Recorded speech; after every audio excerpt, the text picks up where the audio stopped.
네, 다시 긴축 고삐를 조이고 있는 뉴욕 증시도 간밤 하락 마감했습니다. 게다가 최근 미국 금융가 리스크도 연이어서 터지면서 긴장감이 더 커지고 있는 상황인데 오민지 기자와 하나하나 살펴보겠습니다.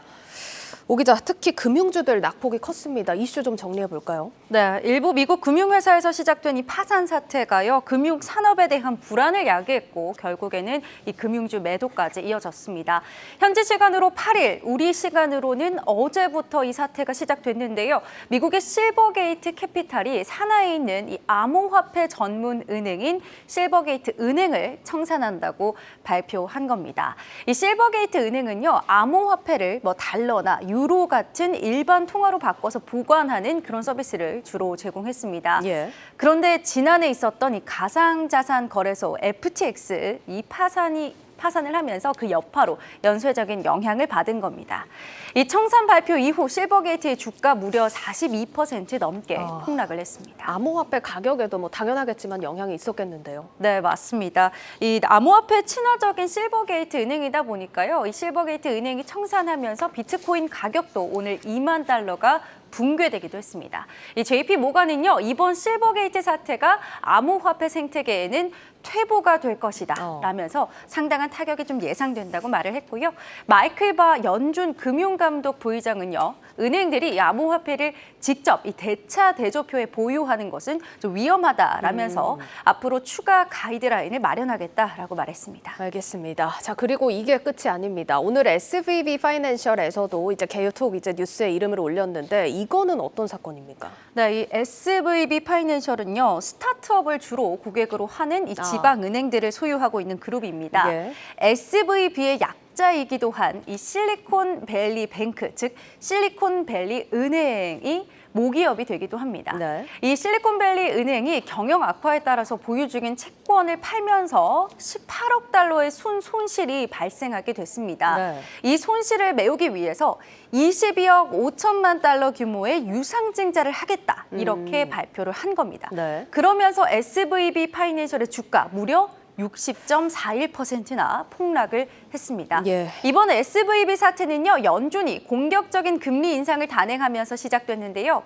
앞서서 제가 이 SVB 파이낸셜의 주요 고객이 스타트업이라고 말씀드렸잖아요. 예. 이 스타트업들은 벤처 캐피털로부터 받은 그 투자금을 SVB 은행에 예치해 두고요. 이 은행이 그 자금을 다른 스타트업에 대출해주는 방식으로 수익을 버는 겁니다. 그런데 최근에 금리는 오르고 또 경기 둔화 우려감이 커지면서 스타트업 또 벤처 캐피털 시장이 크게 좀 쪼그라들면서요, 예치금 규모가 줄었습니다. 유동성에 어려움을 겪으면서 예치금을 맡긴 스타트업에 돈을 다시 돌려주기도 힘들어졌고요. 네. 또 새로운 대출을 이끌어내서 수익을 만들기도 어려워진 겁니다. 네, 그러니까 자금 구하기가 힘들다 보니까 그렇죠. 가지고 있던 채권을 판 거네요. 네, 맞습니다. 결과적으로 특히 작년 말을 기준으로 했을 때 실리콘밸리 은행이 보유하고 있는 채권의 대부분이 미국 국채였습니다. 이 채권은 금리가 오르면 가격이 떨어지잖아요. 예. 따라서 이 기준 금리가 오르면서 채권 가격이 많이 떨어졌는데 유동성이 워낙 문제이다 보니 손실을 감내하고도 이 채권을 팔아야 되는 상황이 된 겁니다. 예. 그러면서 채권으로 본 손실을 이 주식으로 발행해서 메우려고 한 건데요. 기존 주식의 가격이 폭락하게 된 거죠.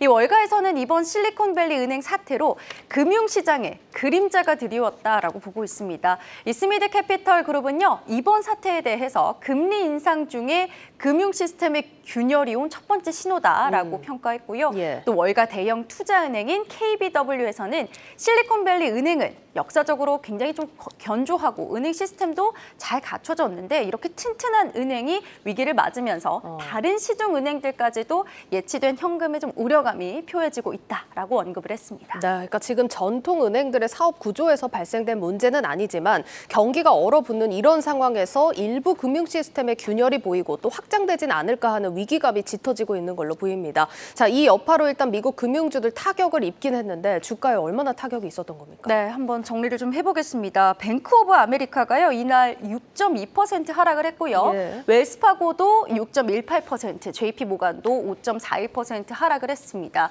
이 정도는 어느 정도 선전했다고 볼 수 있는 게요. 그렇네요. 팩 웨스트 뱅코프 같은 경우는 25% 넘게 하락을 했고요. 퍼스트 리퍼블릭 뱅크 또 찰스 슈왑 역시도 10% 넘게 하락 마감했습니다. 이런 상황에 크레디트 스위스는요, 작년 결산 보고서 발표를 좀 미루면서 우려감을 키웠고 4.4% 하락했습니다.